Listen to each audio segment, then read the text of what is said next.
Hello people! Right, I was going to do a vlog about my bike, but I thought that would be a bit boring.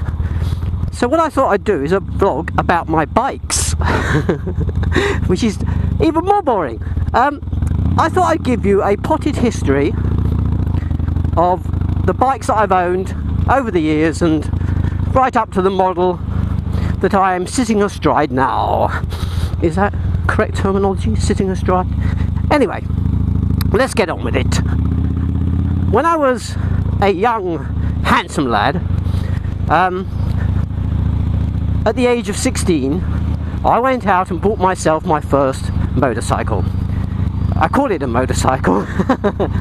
It was the indestructible Honda C90. Yes, there it is, all its glory. And the Honda C90 was a lovely motorbike, or whatever you want to call it. Totally indestructible. You could just do anything to these. I think some of them are still running around the roads now. But after a while I got bored with it and decided that I needed something different. So I then went out. Well, actually I didn't go out because I think it was a friend of mine had this. This is why I bought it. And wait for it, guys, I bought a scooter. Yes, a Vespa SS 180. Now I gather that these are very, very rare now. If you can get hold of one, they're quite rare. I should have kept it, shouldn't I? Not the rarest of the scooters, you understand. But I suppose this is one reason why I'm not a bike snob, is the fact that I've owned most types of bikes, and I appreciate scooters. I quite like some of them. In fact, about 3 years ago, as a sort of second bike, I bought a second-hand modern scooter, which was a GTS, another Vespa, GTS 300, and I jollied to the Isle of Wight rally for the weekend with a few friends, so that was pretty cool. Anyway, the scooter that I owned wasn't like the one in the picture I showed you. Mine was sort of all rusty and horrible, and I decided to paint it. Now, not being a qualified painter, I made a right pig's ear of it, and I messed it up and I sold it, and I thought, right, okay, back to bikes. My next bike was a Bantam 175, a BSA. This was a totally unreliable bike. I seem to remember that every time I made a journey on it, I would wonder whether I'd A, get there, or B, get home. It used to break down all the time, and I don't know why. Maybe I just bought a pup. But the Bantam I kept for a very short time, and I then bought a bike called a Francis Barnett 250. Now, when I dug out a picture of this bike, I realised how old it looks. It looks like something out of World War One. The Franny B. You see, back in those days, you could ride up to a 250cc without passing your test. So I didn't bother passing my test because the 250s went quite fast enough for me, thank you. And the Franny B was my first, if you like, 250cc bike. One day I was riding along the road and the back wheel totally locked up. And it wasn't me putting my foot on the brake, it was the engine seized up and the bike just came to a halt. So that died. So there you go. Then what happened was, wife, children, mortgage, those sort of things. So for a while I didn't own any bikes, and then eventually I wanted to get back into it, and I bought myself, because remember I hadn't passed my test, I bought myself a Honda 175, a slightly different model, and this model had twin exhausts, so it actually looked like a bigger bike, although it wasn't. And I used to use that for commuting, and I used to use it for fun down the country lanes, and I realised how much I miss biking, but I also realised that I needed to get my test done, and I need to really get onto a decent sized bike. That I did, and my first reasonable bike, if you like, was a sports tourer called a ZZR 600. Now, I quite liked the performance of the bike, it was okay. it didn't like wind much, not my wind, you understand, but the wind blowing at you. It used to occasionally get caught by a blast and sort of do this, well, hey, but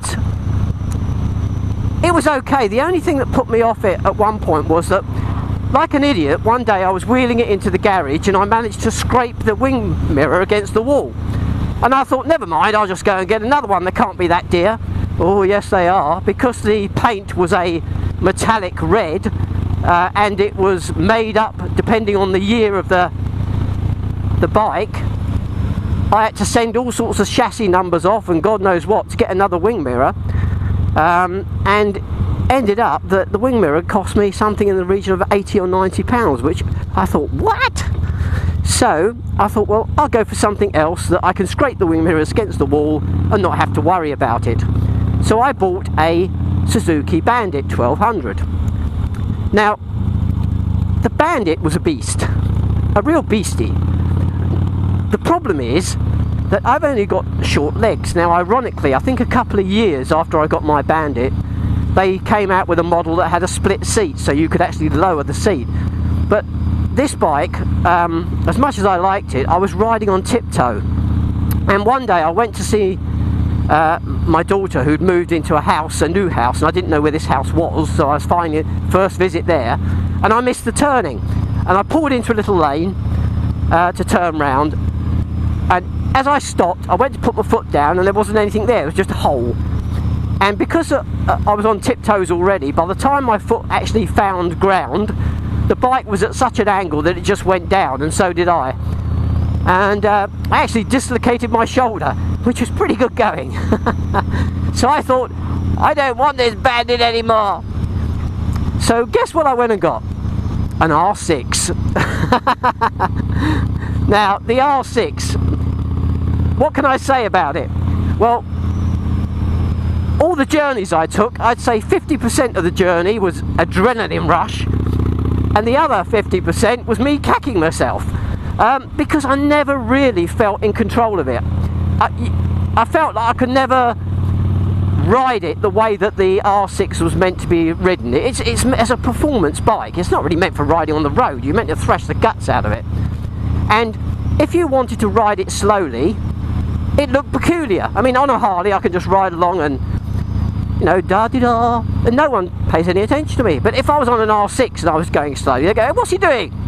Doesn't he know how to ride it? As much as I like the speed elements of it, which I did, I thought, no, I want something that I can enjoy the ride on. So, and I mentioned him twice in the first two vlogs, because it's relevant. Captain Rumbuntious, it'll please you, sir, I went and bought a Triumph Bonneville T100, and I was really disappointed. I was disappointed firstly because most of the shiny chromy bits were plastic, and I thought that was not very good for a sort of a classic British bike, albeit a relaunched version of it.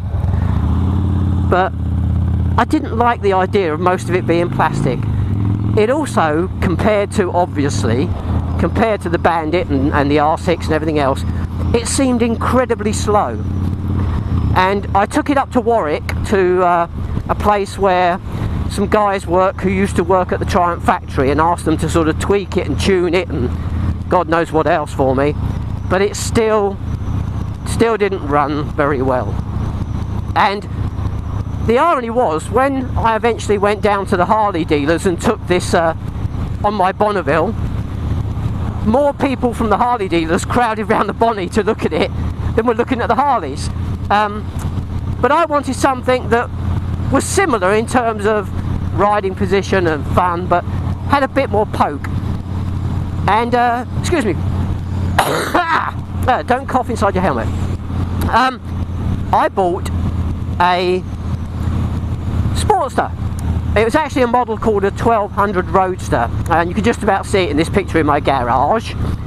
And I chose it because it had mid controls, and it had a rev counter, because I'd been used to, at that point, riding all my bikes using the rev counter more than the Speedo, and I wanted a bike with a rev counter.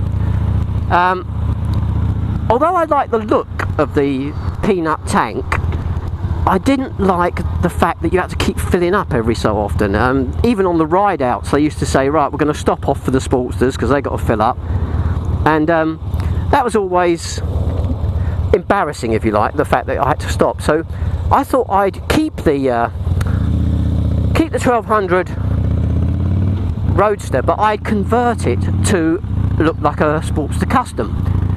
So I went and bought a bigger tank and some different mud guards, and I fitted them on and I chromed it all up, and believe it or not, this is the same bike. It is, honest. And I kept it for a while, but I realised that as good as Sportsters are, it wasn't good for riding with a pillion or going very long distances. So I decided to go up a grade, if you like, and I traded it in for a Street Bob.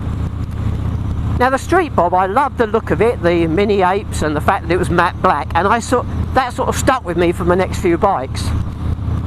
And I traded the Street Bob in for my first Fat Boy, which is there, and then eventually traded the Fat Boy in for the Fat Boy Special, and that was the Special when I first got it, and here it is after I put the apes on. And this is the one I've used in most of my old vlogs. And then I traded in the Fat Boy Special for the Softail Slim. Now the Softail Slim I eventually had to sell, as you know, and I'm now on a Harley Dyna Superglide Custom. Now if I was to describe the Superglide Custom, if you imagine, so slow down, let these people out, come on, where have they gone? If you imagine, see what you can do on a Harley. On a sports bike I would have gone meow around her. The Dyna is a bit like a Sportster with the middle bit cut out and the big V-twin engine from the Softail stuck in the middle. So it's got a Sportster back end, a Sportster front end, but the tank, as you can see, and the engine are all very similar to the Softail.